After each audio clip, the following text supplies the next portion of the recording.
Acabo la sesión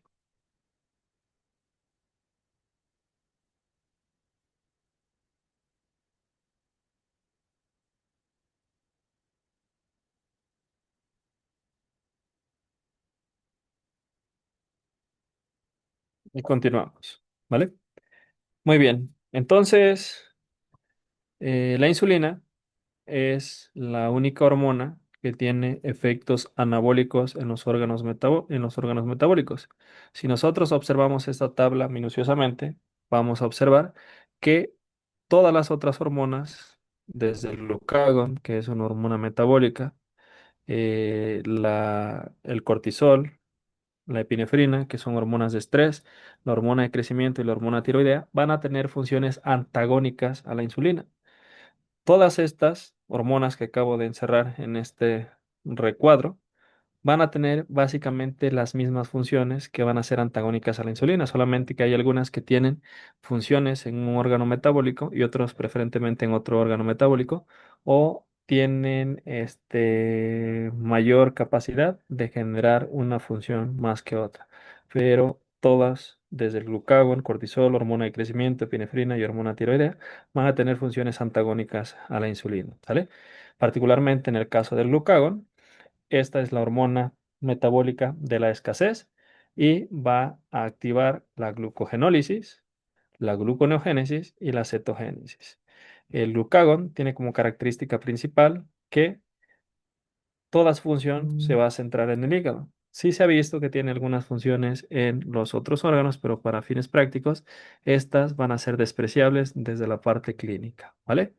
Mientras que el cortisol y la epinefrina van a tener efectos en el hígado, pero sus principales efectos van a ser en el músculo y en el tejido adiposo. Igual el cortisol y la epinefrina van a activar la glucogenólisis, la gluconeogénesis y en el caso de la epinefrina también la cetogénesis, ¿verdad? Porque hay de estrés a estrés. No es lo mismo un estrés que nos genera la liberación de adrenalina, que puede ser que nos esté persiguiendo un perro directamente, o el estrés porque no he estudiado para mi examen de las 5 de la tarde, que es más un estrés imaginario, y eso va a hacer que sintetice más cortisol. Perdón, el de las 6 de la tarde para ustedes. Ya tanto tiempo también estar aquí en clase me eh, hace que libere más cortisol, ¿vale? Muy bien, entonces, además de los efectos en el hígado, el cortisol va a tener efectos en el músculo, donde los efectos más importantes van a ser la disminución de la señalización de la insulina, ¿vale? Y la epinefrina también nos va a inducir una disminución en la señalización de la insulina. Por lo tanto, si yo todo el tiempo estoy preocupado, todo el tiempo estoy estresado, todo el tiempo activo mi sistema nervioso simpático, esto va a tener como consecuencia una disminución de la señalización de la insulina y por lo tanto a un aumento de las concentraciones de glucosa, ¿verdad? Por eso las altas concentraciones de cortisol asociadas al estrés también pueden ser un factor que nos genere o que nos potencialice la diabetes, ¿verdad? Incluso en un caso extremo, en el síndrome de Cushing, donde las concentraciones de cortisol son sumamente elevadas, más que de cortisol, de análogos de cortisol, también podemos presentar una resistencia a la insulina que nos lleve a una diabetes. Es una de las múltiples formas de diabetes y esto pues tiene la ventaja de que si yo disminuyo las concentraciones de glucocorticoides, pues puede llegar a ser reversible, ¿verdad? Y esto pues tiene todo el sentido metabólico del mundo, particularmente en el caso de la epinefrina. Cuando yo libero epinefrina o adrenalina, voy a necesitar toda la cantidad de recursos energéticos posibles. Por eso, mi tejido adiposo va a hacer lipólisis para que tenga ácidos grasos. Mi músculo esquelético va a hacer glucogenólisis para que yo tenga glucosa. Y mi hígado también va a hacer glucogenólisis, gluconeogénesis y cetogénesis. Por sustratos energéticos no vamos a parar, ¿verdad? Ha habido casos donde personas bajo el efecto de la adrenalina corren más rápido que un corredor profesional o incluso levantan más peso que un levantador de pesas. Y esto es debido a que la cantidad de nutrientes que tienen para estas funciones hacen que se libere una gran cantidad de ATP y por lo tanto tengan muchísima energía, ¿verdad? Entonces, esto en cuanto a las hormonas del estrés, la hormona de crecimiento, pues básicamente va a tener más una función gluconeogénica y también generar un compuesto. Bueno, más que generarlo, va hacia el hígado y el hígado es el que va a generar el IGF y el IGF tiene funciones de crecimiento, pero más en el hígado y en el músculo esquelético. Las hormonas tiroideas también son hormonas catabólicas, van a inducir un aumento en la gluconeogénesis, un aumento en la proteólisis y un aumento en la lipólisis. Las hormonas tiroideas tienen múltiples funciones, una de ellas es producir calor, pero se ha visto que cuando se encuentran en concentraciones altas va a aumentar el gasto energético y va a aumentar el calor, ¿verdad? Por eso las personas con hipertiroidismo generalmente son personas delgadas y que todo el tiempo tienen calor, mientras que cuando se encuentran en concentraciones bajas, va a disminuir el gasto energético. Por eso las personas que tienen hipotiroidismo generalmente tienen los efectos contrarios. Tienden a ganar peso fácilmente y a todo el tiempo tener frío. Además de otras múltiples características clínicas que acompañan a esta enfermedad. En el caso particular del hipertiroidismo, el catabolismo de los ácidos grasos es tan elevado que incluso la grasa del globo ocular la que sostiene el globo ocular es utilizada para generar energía. Eso hace que se bote el globo ocular y por eso las personas con hipertiroidismo generalmente tienen los ojos saltones, que es una señal indefectible de que pues esa persona tiene hipertiroidismo, ¿vale? Muy bien, continuamos. ¿Cómo supimos de los efectos que tiene la insulina en el metabolismo de lípidos? Por casos como este. Este es un caso clínico. Un paciente que se inyectó insulina durante 47 años. Esto sucedió en 1941 cuando se administraba insulina humana, que no tiene pues las mismas características que la insulina que actualmente utilizamos. Y lo que podemos observar es el sitio de administración de la insulina. Donde se administró la insulina, pues aparecen estas bolas que básicamente representan un aumento de grasa y un aumento de masa muscular, particularmente de grasa. Entonces fue aquí que se observó, porque generalmente en la clínica primero es así. Primero observamos el fenómeno y después vemos qué es lo que está sucediendo.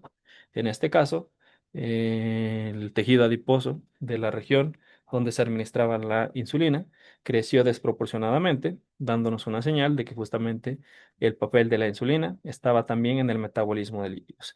Es más, los que saben bioquímica, pues básicamente dicen que la diabetes es más una enfermedad del metabolismo de lípidos que del metabolismo de la glucosa. Las altas concentraciones de glucosa en sangre básicamente son una consecuencia de la descompensación metabólica en general, ¿verdad? Porque la insulina, si bien es un translocador de GLUT4, también tiene una gran cantidad de funciones a nivel del tejido adiposo. Entonces vamos a ver las acciones de insulina en las células del tejido adiposo que se llaman adipocitos. En el tejido adiposo, la insulina va a estimular la translocación del receptor GLUT4, también va a generar la formación de triglicéridos y va a impedir la salida de los ácidos grasos libres, ¿verdad? Entonces, esto es un proceso que nosotros vimos en bioquímica que se llama síntesis de novo de ácidos grasos, donde a partir de metabolitos formados en la glucólisis, se van a sintetizar los ácidos grasos y también el glicerol, lo que va a formar triglicéridos, ¿verdad? Entonces, estos pasos son promovidos por la insulina. También la insulina va a reprimir a una enzima que se llama lipasa del tejido adiposo, que es la que precisamente va a romper el triglicérido para formar ácidos grasos y glicerol y que estos ácidos grasos sean liberados al torrente sanguíneo.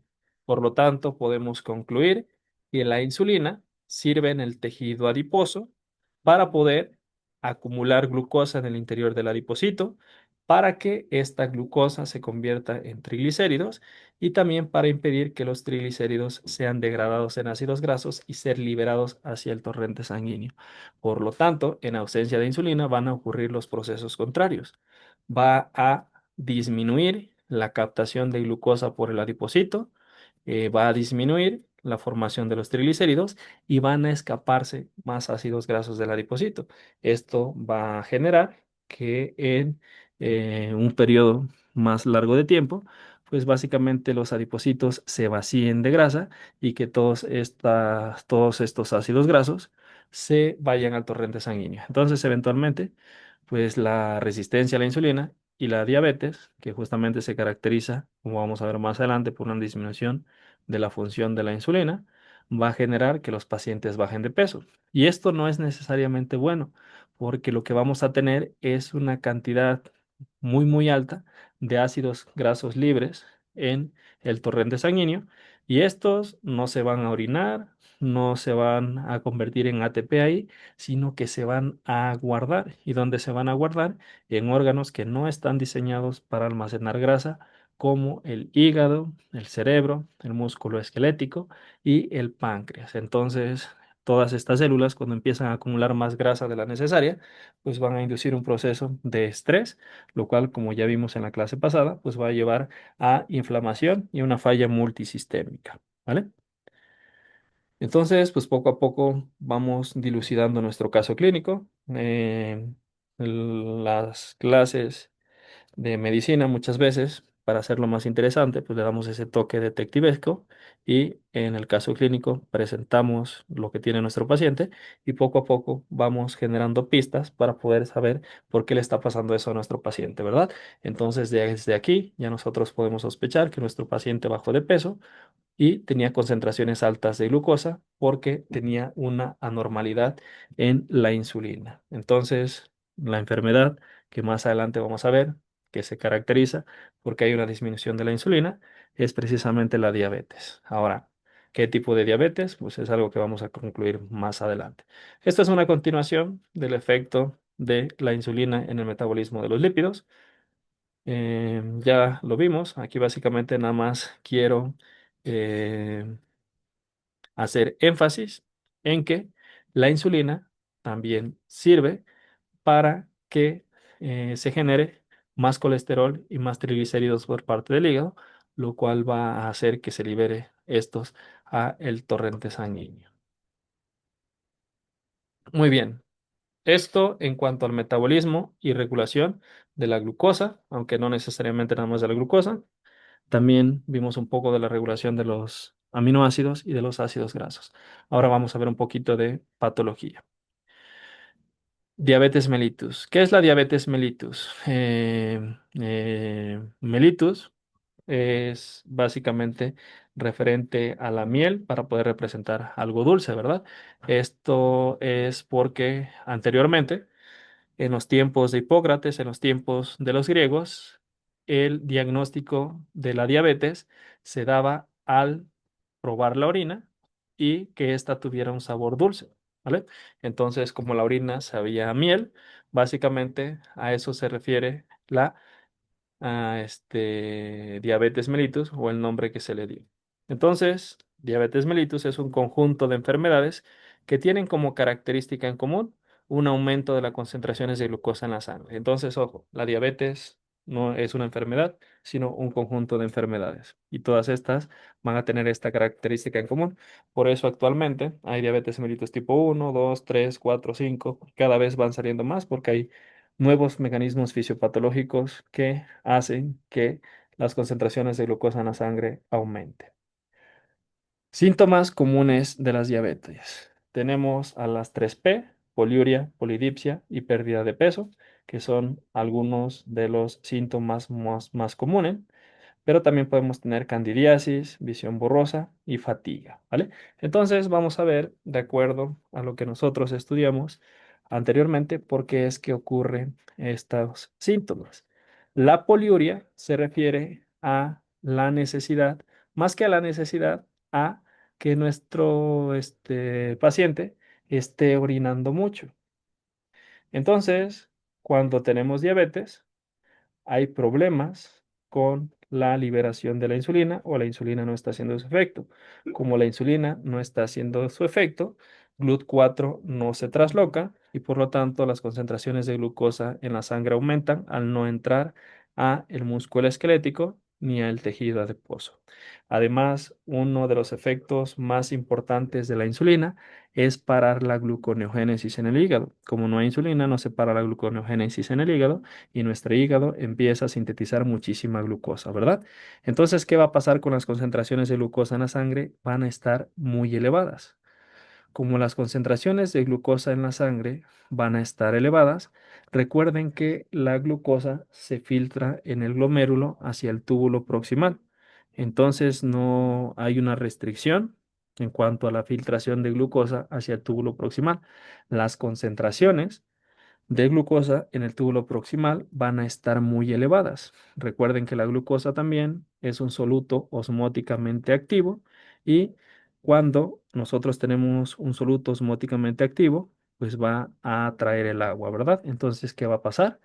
El agua va a irse hacia el túbulo proximal y esto va a hacer que se acumule una mayor cantidad de orina. Como se acumula una mayor cantidad de orina, esto va a generar que nuestro paciente vaya a cada rato al baño, ¿verdad? Y aquí hay algo muy importante. La pérdida de agua o la retención osmótica causa diuresis y natriuresis. Entonces, recuerden que el principal electrolito extracelular es el sodio. El potasio también se encuentra en líquido extracelular, pero en una menor proporción. Al perderse agua, también se va a perder sodio y el sodio es el componente extracelular más abundante. Y aquí vamos a volver un poquito a nuestro caso clínico porque ya tenemos algunas respuestas. Nuestra paciente tiene poliuria porque esta necesidad de orinar se debe a las concentraciones tan altas de glucosa que hay en el túbulo proximal y que esto va a literalmente jalar agua y sodio, permitiendo que ésta se vaya escapando en la orina. ¿Por qué aquí tenemos concentraciones bajas de sodio, pero no de potasio? Porque la cantidad de potasio que hay en el líquido extracelular es despreciable. Entonces, la cantidad de potasio que se pierde es mínima a comparación de la de sodio, porque el sodio es el electrolito más abundante en el líquido extracelular, ¿verdad? Entonces, por eso es que nuestra paciente tenía niveles de sodio tan bajos. La pérdida de la señal de la insulina le causó aumento en las concentraciones de glucosa en sangre. El aumento de concentración de glucosa en sangre se vio reflejado en un aumento de concentración de glucosa en el túbulo proximal del riñón.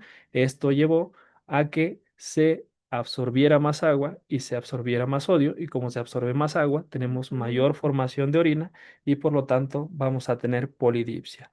Como también tenemos sodio en el líquido extracelular y por lo tanto en la sangre, este se está perdiendo en la orina y por eso en sus estudios podemos observar que el sodio está disminuido. ¿Por qué no podemos observar este efecto en el potasio? Porque la cantidad de potasio en el líquido extracelular para fines prácticos es mínima y es despreciable, ¿verdad? Necesitaríamos una deshidratación más severa como para poder ver nosotros que hay alteraciones en el potasio. Pero una pregunta. Dime, Yeslin. Ahí en el sodio eso que se está perdiendo es necesario y hasta cuándo podríamos ver que una persona, por el sodio, una persona podría tener este desequilibrio en la función cerebral y cómo nosotros lo notaríamos.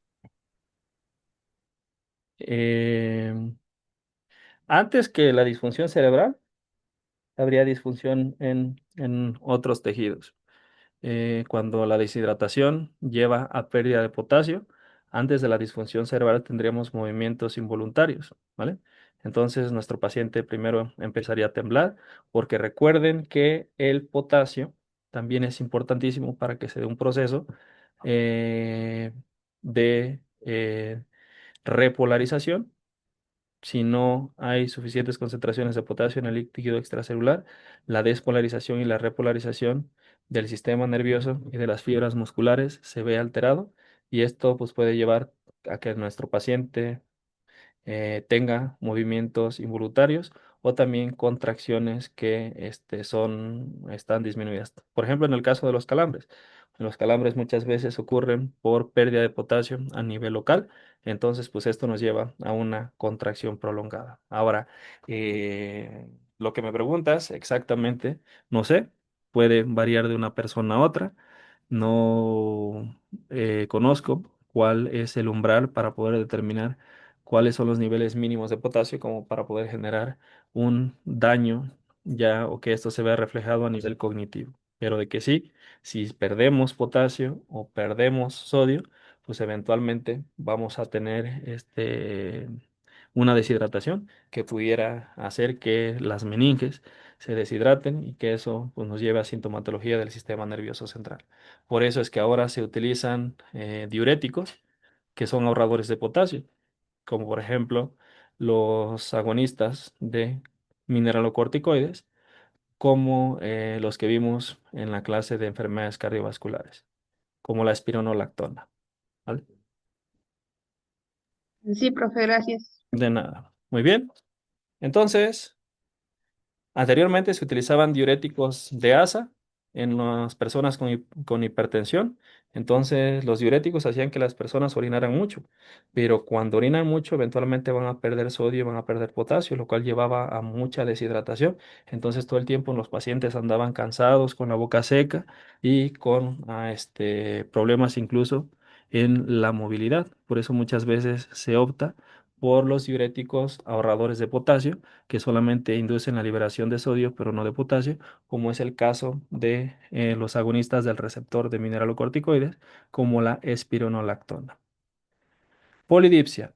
¿Por qué en nuestro paciente ocurre polidipsia? Pues es un mecanismo compensatorio de la poliuria. Si nuestro paciente está orinando mucho, pues va a tener también que compensar la cantidad de agua que pierde, ¿verdad? Por lo tanto, va a tener mucha sed, que esto es característico de nuestro paciente, ¿verdad?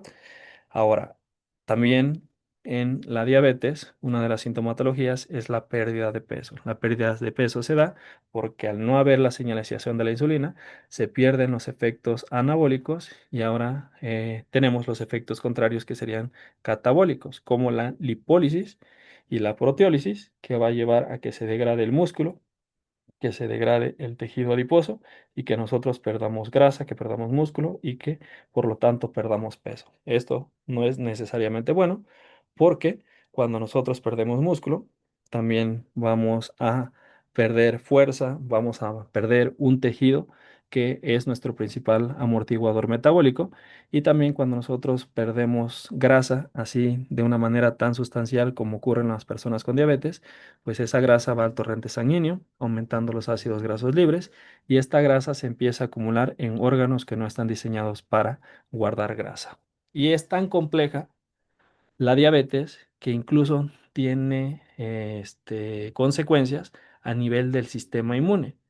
La función de los leucocitos, por alguna razón, se ve disminuida cuando nosotros tenemos altas concentraciones de glucosa, lo cual hace que seamos más susceptibles a infecciones, ¿verdad? Particularmente infecciones fúngicas que en el caso de una persona con un sistema inmune normal, pues quedarían perfectamente neutralizadas. Entonces, en las personas con diabetes empieza a proliferar un hongo que se llama Candida albicans, lo cual hace que particularmente en pacientes femeninos aumente la candidiasis, que es una de las muchas enfermedades que ocurren en la vía vaginal.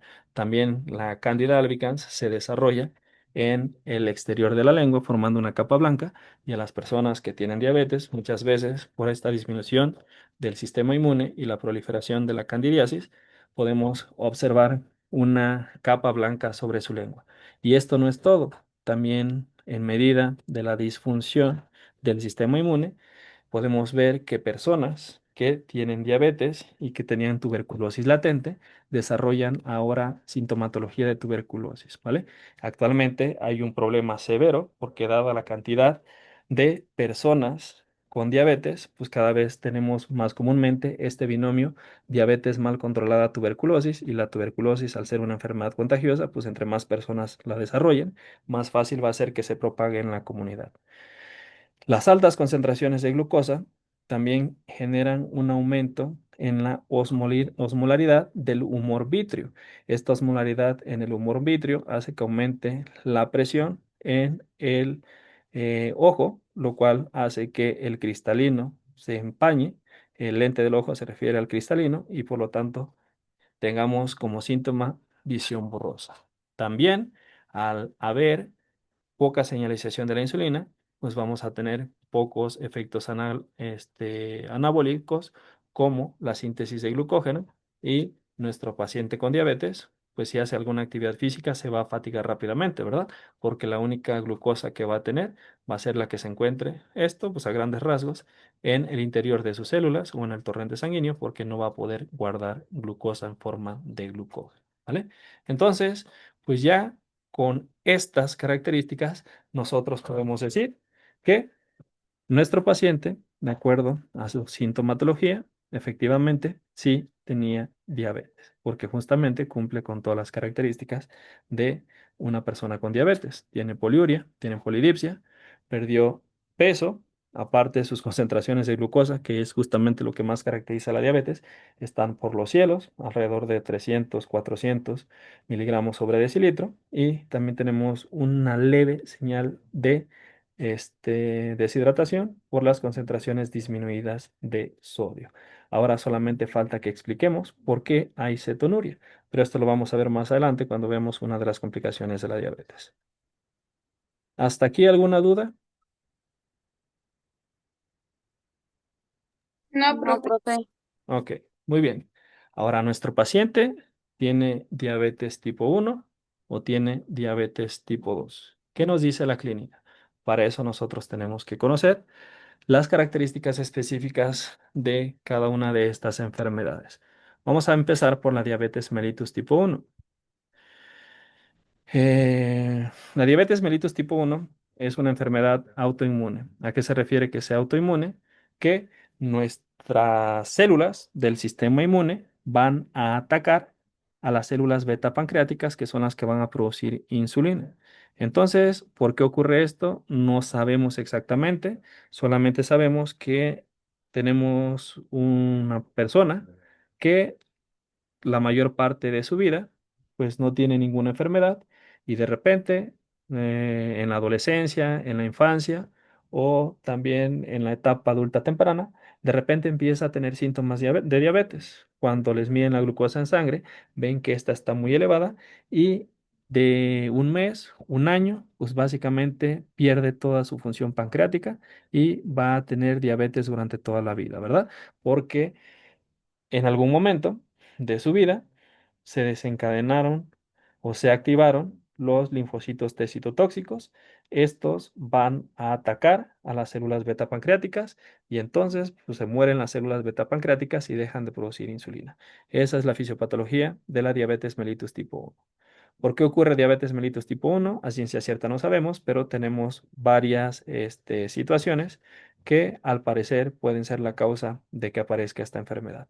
Tenemos asociaciones genéticas, hay ciertos tipos de componentes genéticos que hacen más factible que se desarrolle diabetes mellitus tipo uno, tal como alteraciones en el HLA, particularmente las regiones del HLA y de DM2 y de DM3 son regiones que hacen más susceptibles a que se desarrolle diabetes mellitus tipo uno. Dentro de las características clínicas, como es una enfermedad autoinmune, la diabetes mellitus tipo uno generalmente ocurre en personas jóvenes, ¿vale? Mm, ojo, cada vez es más difícil discernir porque también la diabetes mellitus tipo 2 ocurre en personas jóvenes. Pero si nosotros vemos las características de nuestro paciente, creo que no venía el peso, o no lo mencioné, o no le di tanto énfasis, pero nuestro paciente tiene sobrepeso severo. De hecho, tiene un alto grado de obesidad, lo cual puede hacer el diagnóstico un poquito más difícil, ¿verdad? Pero está desarrollando diabetes a los 23 años. No es común que se desarrolle diabetes mellitus tipo 2 a esa edad, aunque actualmente ya tenemos niños diagnosticados con diabetes mellitus tipo 2, hace que el problema sea un poquito más difícil de poder discernir qué tipo de diabetes es, ¿verdad? Entonces, generalmente ocurre en personas jóvenes Tiene un componente genético fuerte, a diferencia de la diabetes mellitus tipo 2, que está más asociado a los hábitos y es mucho más común en personas caucásicas. Si nosotros vemos las características clínicas de nuestro paciente, es de origen caucásico y tiene 23 años. Entonces, lo más probable es que tenga diabetes mellitus tipo 1, pero también tiene componentes para que sea diabetes mellitus tipo 2, donde uno de ellos, el más importante, es la obesidad que presenta, porque la obesidad es el principal factor de riesgo para la diabetes mellitus tipo 2, ¿vale? Entonces, otros factores que han sido asociados con la diabetes tipo 1 son ciertos tipos de virus, por ejemplo, el virus Coxsackie, el citomegalovirus, el virus de la rubiola, etcétera. Y también, incluso, y hasta aquí dice controversialmente, la leche de vaca, las carnes procesadas, también se ha visto que tienen cierta asociación con el desarrollo de diabetes mellitus tipo 1. Los marcadores inmunes, ya cuando nosotros hacemos una histología, ¿qué es lo que vamos a observar? Presencia de linfocitos T que van a atacar y destruir a las células beta pancreáticas de los islotes de Langerhans. Por lo tanto, la diabetes tipo 1 es considerada una enfermedad autoinmune, como por ejemplo el hipotiroidismo, la enfermedad de Graves, la anemia perniciosa, el vitiligo y la enfermedad de Addison, ¿verdad? De todas ellas, pues tienen un poco de conocimiento porque expusieron sobre estas enfermedades en la clase de inmunología. Muy bien, entonces ahora vamos a ver cómo se regula la liberación de insulina. Esta imagen está bastante fea a comparación de la que vimos en el libro de fisiología, pero pues está más sencilla. Para nuestros fines de repaso general, pues sirve, ¿verdad? Entonces, ¿cómo es que la célula beta pancreática secreta insulina? Primero, tiene un receptor que se llama GLUT2. GLUT2 realiza ciclo de Krebs, realiza glucólisis, realiza cadena de transporte de electrones y para fines prácticos van a aumentar las concentraciones de NADH y de ATP. El NADPH, NADH y ATP a altas concentraciones, proporcionales a las concentraciones de glucosa, van a cerrar un canal de potasio que se llama canal de sulfonilureas. Entonces va a impedir la salida de potasio. Si no sale el potasio, ojo, por el otro lado, pues vamos a tener entrada de otros iones, ¿verdad? Esto va a llevar a una despolarización. La despolarización de la célula genera la apertura de canales de calcio y esto va a permitir que entre calcio. El calcio va a unirse a proteínas como las cinesinas que van a movilizar a las vesículas que contienen insulina y así como se segregaban los neurotransmisores, van a inducir la secreción de insulina, ¿sale? Este es el mecanismo canónico, perdón, de secreción de insulina a través de las concentraciones de glucosa, pero no es el único mecanismo por el cual se secreta insulina. También tenemos ciertos receptores que van a estar asociados a fosfolipasas y adenilato ciclasas, los cuales, mediante otros mecanismos, también van a inducir la liberación de insulina. Entonces, no solamente las altas concentraciones de glucosa inducen la secreción de insulina, ¿verdad? La secreción de insulina generalmente se da en picos como el que nosotros podemos observar aquí, pero pues eso lo vamos a ver más adelante, cuando veamos el efecto incretina.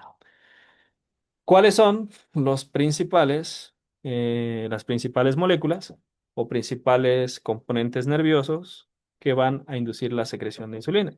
Esto los podemos dividir en nutrientes, en hormonas gastrointestinales, en hormonas en general y en nervios autonómicos, ¿vale? Vamos a ver los más importantes. ¿Cuál de los nutrientes es el que más eficientemente induce la liberación de insulina? El canónico, que es las altas concentraciones de glucosa, aunque también las altas concentraciones de aminoácidos, de cetoácidos y de ácidos grasos. Dentro de las hormonas gastrointestinales, que actualmente representan un boom farmacológico sin precedentes, son las famosas hormonas gastrointestinales GLP-1 y GIP.